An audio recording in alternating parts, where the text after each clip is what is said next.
I can take off my mask. Oh, okay.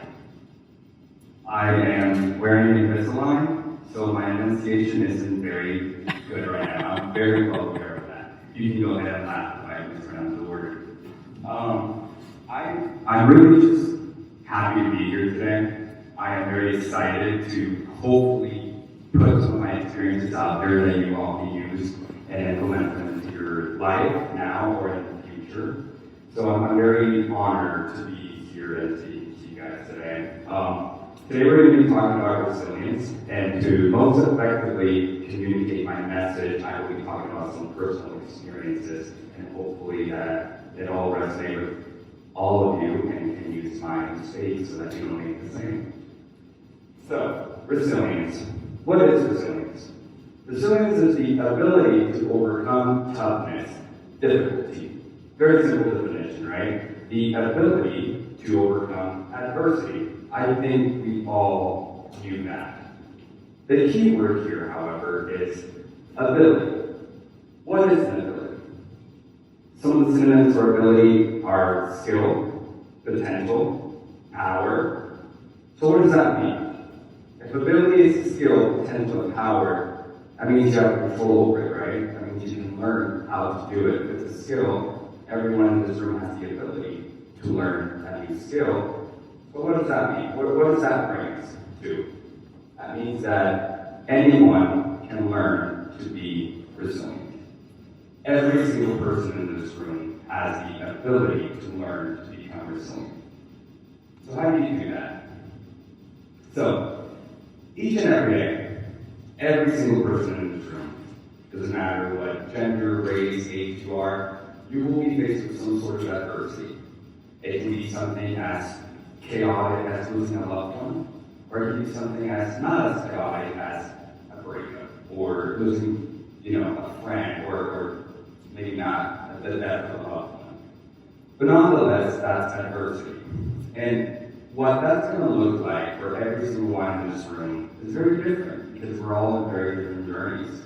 We all have different people around us. We all behave differently. Our heads work a little differently. We all have different past traumas. However, where the beauty comes in is that you choose how you react to everything that happens to you. Whatever adversity you are facing, you choose how you react to that adversity. This is a psychological fact. This is not my opinion. Okay? How you go about it, how you react to a situation is completely up to you. It's completely up to me, it's completely up to whoever's dealing with that adversity. So, key word here being choose. If you choose how you react to toughness, to difficulty, that means that you know what you're doing, right? That means that you know what's right from wrong. Is that always the case? Do we always make the right decisions even when we know what the right decision is? No, absolutely not. We're human, right? So, that's where self-awareness comes in. In my opinion, the most important self-development thing you can do for yourself. Because knowing yourself is going to allow you to be successful in all aspects of your life. Romantic, professional, and everything in between. Anything. I'm talking about knowing yourself is going to allow you to put yourself out there for who you truly are. It's going to allow you to identify weaknesses. It's going to allow you to identify strengths. And then you're going to learn how to use everything you are to maximize your success. Self-awareness is just simply the conscious knowledge of your true character, emotions, and motives. I think that we all know that, right? We say, be self-aware. That's what that means. So, it's uncomfortable, isn't it? To think that to be resilient, to think that to be able to overcome difficulty and toughness, to be able to deal with adversity, you have to call yourself out. You have to pinpoint yourself, look at yourself in the mirror and tell yourself everything that is good with you, but also not as good with you. The good and the bad. In my opinion, especially the bad. Because when you are comfortable, you don't have motivation to change. It's usually when the bad comes in that you have motivation to change. And of self-awareness. It's part of knowing who you really are. So, putting everything together that I just said, defining terms, essentially, the ability to be resilient comes down to self-awareness. The ability for you to be able to overcome toughness and difficulty comes down to self-awareness. Okay, that's great, right? I just define a whole bunch of words and then that I honestly Googled. So, what does that mean? How do I use this so that I can actually make something of myself? How do I use this to be successful in life? Right? Well, I don't really have a solid answer, unfortunately. You're probably wondering why I'm up here, right? Because if I don't have an answer why I'm talking about it. But why I say that is because what that's going to look like for every single one of you is going to be very different than what it looks like for me. It's like I mentioned before, we all go through different adversity. We all have different difficulties. What you're struggling with is very different than what he's struggling with. It's very different than what she's struggling with. And that's just life, right? However, I have noticed time and time again, and research has noticed time and time again, that it always comes down to motivation. Like I said before, when you're comfortable, you don't have a desire to change. Why would I? I'm happy, I'm comfortable. Why do I need to change anything, right? It's whenever you're uncomfortable that you have the motivation to change. When something goes wrong. So, you can use pain, adversity, and struggles to motivate you. And here's how I do it. Here's how a lot of people do it. I've learned this from a lot of people in my life. Use pain to motivate you. Pain is the greatest motivator there is, because pain is requesting something from you. Pain is asking you to change something. It is in the back of your head, it is in your heart, wherever you want to think you feel it. It is talking to you. It is asking you to change your current situation, and it's not going to go away until you do. So you need to listen to it. Self-awareness. You need to listen to what the pain is telling you. You need to recognize that it wants the best for you. It wants you to survive. It's not selfish. It's love. That's what it is. And I know that Billy mentioned self-love, and I stand by it. There will never be a better relationship with anyone in this world than the one you have with yourself. If you are not self-aware, if you don't know yourself well enough, it's just not gonna be a happy life, in my opinion. Reframe adversity. The concept of reframing means that you look at your current position, your current reality, and you tell yourself a different story. More often, a more realistic story. We love to put ourselves down, don't we? It's just so easy to tell myself, I'm not good enough for that job. I'm not good enough to do that. I'm Hispanic. If only I'm just another statistic. I'm not going to go to college. That's not what I'm supposed to do. Reframing your adversity, reframing whatever's going on in your life means telling yourself a different story, a more loving story of like, you know what? No, I am smart enough. I am good enough. I'm not just another statistic. And the honest truth is that that's more realistic than the other thing I said, right? Reframe what you tell yourself. Reframe your thoughts, because your thoughts become your reality. I'll say that one more time. Your thoughts become your reality. If you want a good reality, have good thoughts. Okay? Your struggles make you special. Whatever makes you different, whatever that is the skill set that you're going to be able to bring to a table whenever you're working in a team, whenever you start your own business, whenever you go to college, whatever it is that you choose to do, whenever you apply for a job. That, whatever makes you different, your struggles is what makes you special. Because if you overcome a struggle, if you become successful from a struggle, then that means that you learn something from it. Every single thing you go through teaches you something. So it's precisely your struggles that will make you special. Okay? So use all of that for motivation to be able to become self-aware. Listen to your pain. What is it telling you? Listen to it. And believe yourself. Okay? Reframe adversity. What's adversity telling you? What are you telling yourself? What's the internal story going on? Your struggles make you special. Instead of victimizing yourself about everything that's unfair about the world, and instead of telling yourself a story that is honestly more often unrealistic, love yourself. Remind yourself that you are good enough, that you are special enough, that you are smart enough, because that's true. You are good enough, you are smart enough, you are special enough. So use all of that that's usually perceived as negative to motivate you. So, now,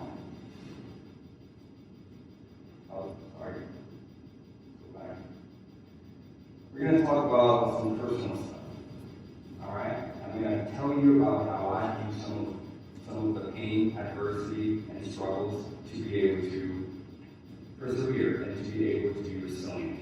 How I use that to become self-aware, which in turn allowed me to be resilient. I think that a lot of people in this room can agree or have gone through something similar, but the very first time I remember being in an adversity situation, in a situation of struggle and difficulty, is having to learn a new language. My first language is Spanish, so that I had to learn a completely new language based on a completely different culture, English. And it was hard. It was difficult, right? When I was a kid, when you're a child, you're egocentric, and you do it. It's fine. You don't have those negative thoughts in. But then, as time went on, I moved around a lot. Like I'm talking about, I went to probably 2 different middle schools, like 4 different elementary schools, and 2 different high schools. I had to learn how to leave behind people that I've cared for and loved, and meet new people every single time. And that's very difficult to put on a child. I didn't realize that at the time, but as an adult, it definitely has affected my ability to care for people.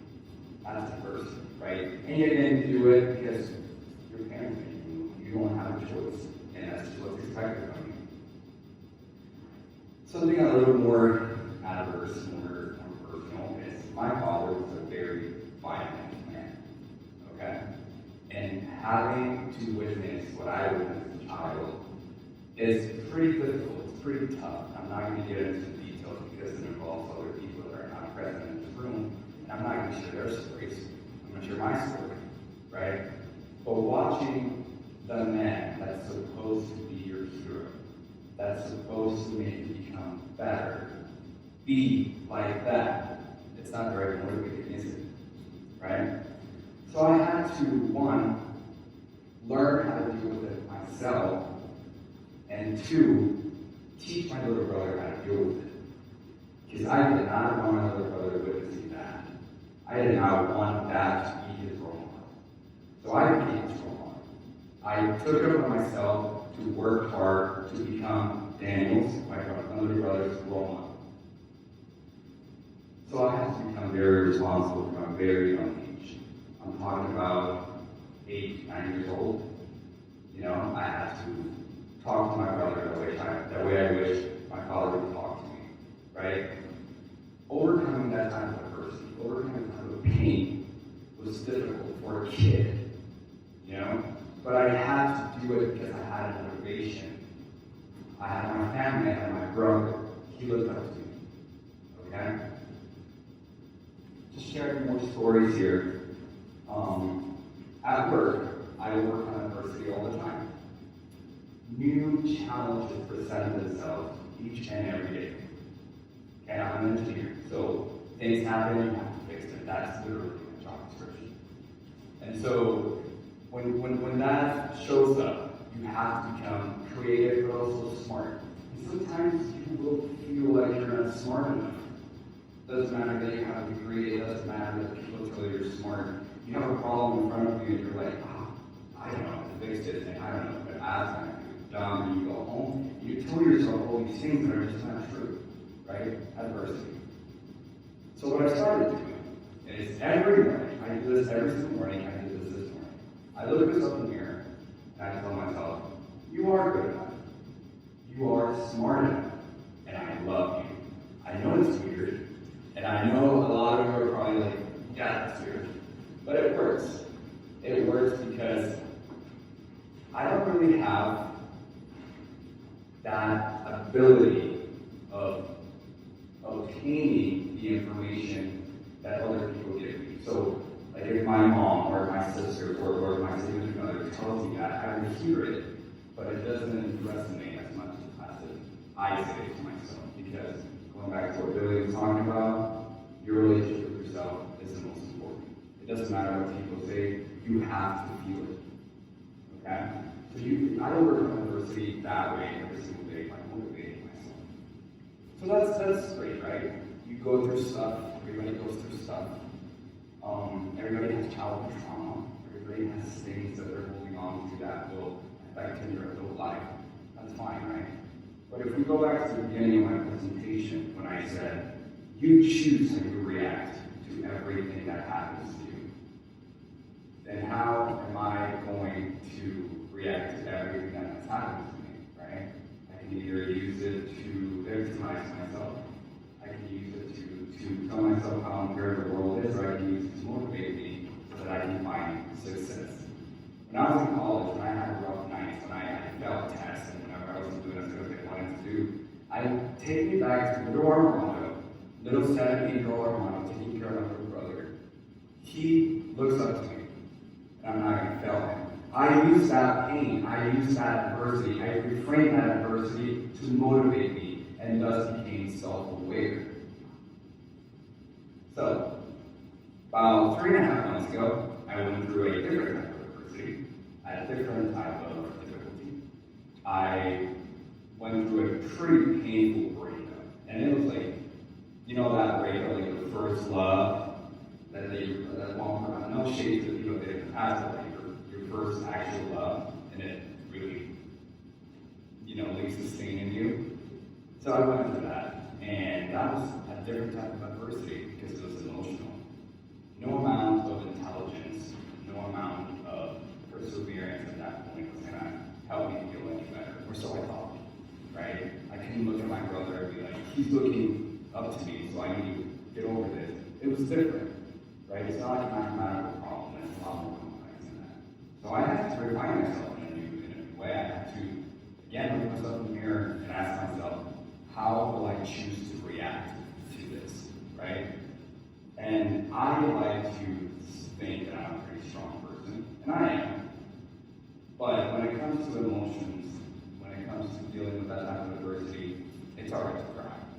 It's alright to let your emotions show. You have to go through the emotions to be able to move on, right? And what is moving on essentially? Moving on is just overcoming adversity. Moving on is just being resilient. That's what it is. But it was just a different kind this time. I've never felt that before. So I went on a journey, like trying to figure out, okay, what am I going to do? How am I going to deal with this new type of thing, this new type of struggle that I'm facing? And so I just started doing, implementing habits. I started talking to myself a lot more, spending time alone, and we're going to talk about some of those things here in a minute. But that is some of the adversity that I have faced in my life.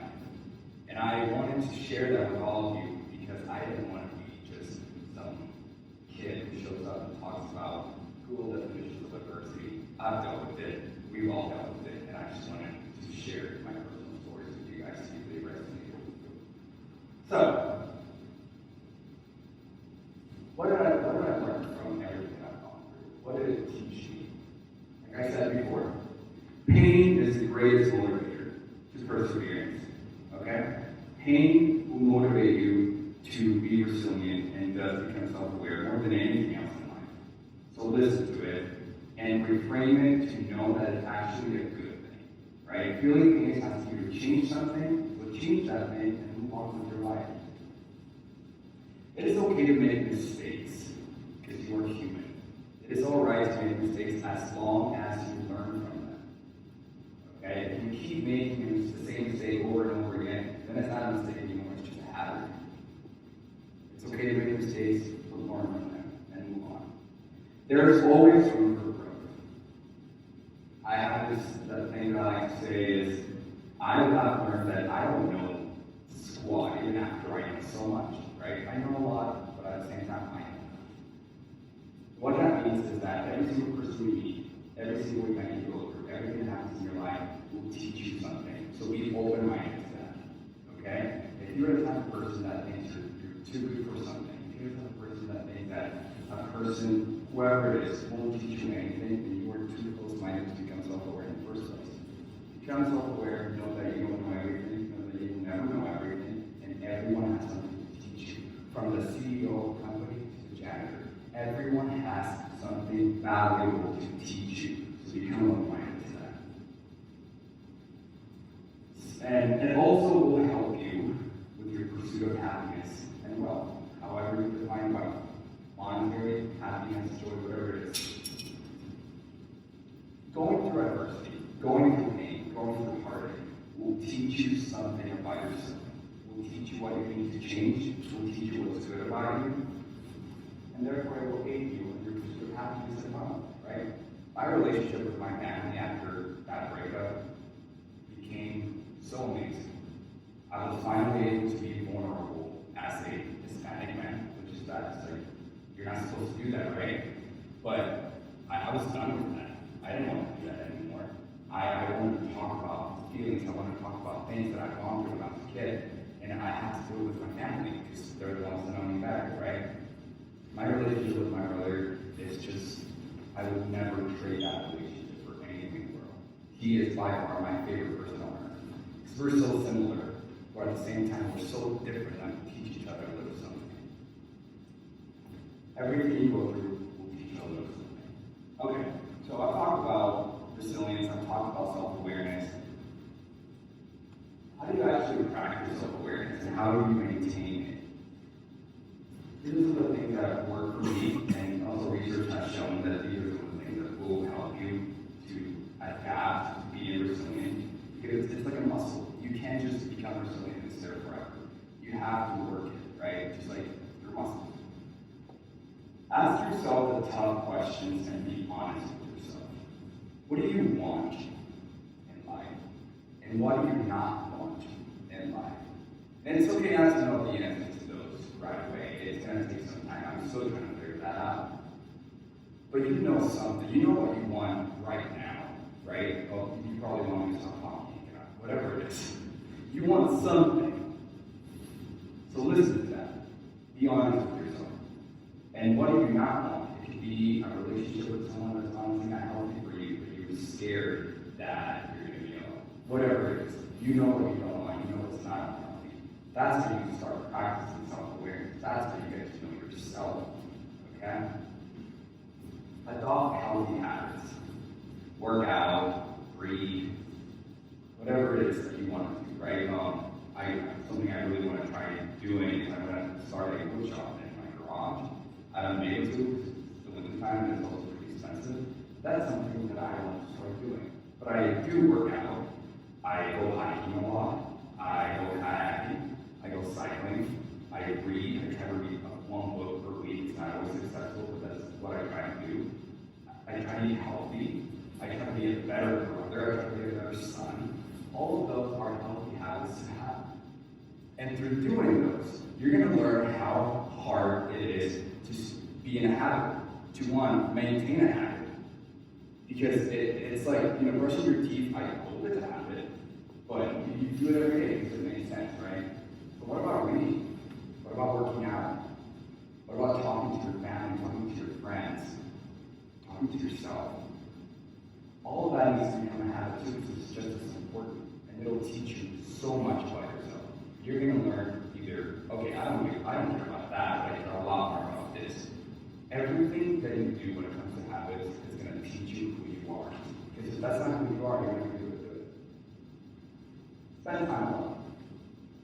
Balance is a little uncomfortable for everyone, because why would you try to spend time alone? You can spend time with your friends. And then it was literally in my body, I like to spend time with friends and family, right? But spending time alone, it's going to force you to think about things that you are trying not to think when you are living. You will be forced to go down memory lane, to really think about what you want, to really think about what you can serve, and what your dreams and goals are. And you can't do that when you are occupied with watching a TV show, when you are occupied with listening have to allow yourself to be alone for a little bit.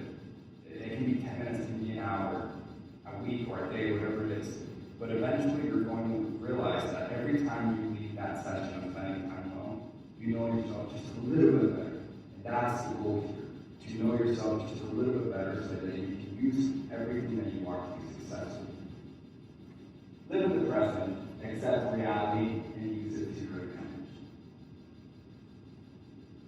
I feel like a lot of people live either in the past or in the future. And what that looks like is people live in the past, they don't let go of the past. People that live in the future have anxiety about the future. But did you know that everything that you are afraid of right now, whatever it is, only studies have shown that only 85% of fears actually occur. Only 85%. Therefore, you have to learn how to live in the present. Okay? Sorry, 85% don't occur. 50% occur. I just realized what I said there. I apologize. But 85% do not occur. Okay? So whatever you're afraid of, let's say you have 10 fears. Only 1.5 of those fears will become reality. Let's say you have one fear, right? Let's say you have one fear, then only 15% of that fear will become real. Obviously, that's not how fears work, right? That's not how events happen, but statistically speaking, that's how the math works. So stop worrying about the future. Because whatever you're worried about is probably never even going to happen. And also, the present is just this tiny barrier, this tiny layer between the past and the future. And that's where you live, that tiny layer. So live there. Do everything that you can do right now. Don't focus on what you should be doing in the future or what you should have done. Because that's only going to hold you back. Focus on what you're doing now. Now, it's okay to have goals. It's okay to look at your future and give yourself timelines of like, I want to accomplish this by this time, that's perfect. But don't overthink it. Don't get to a point where whatever your dreams, whatever your goals are, become fears.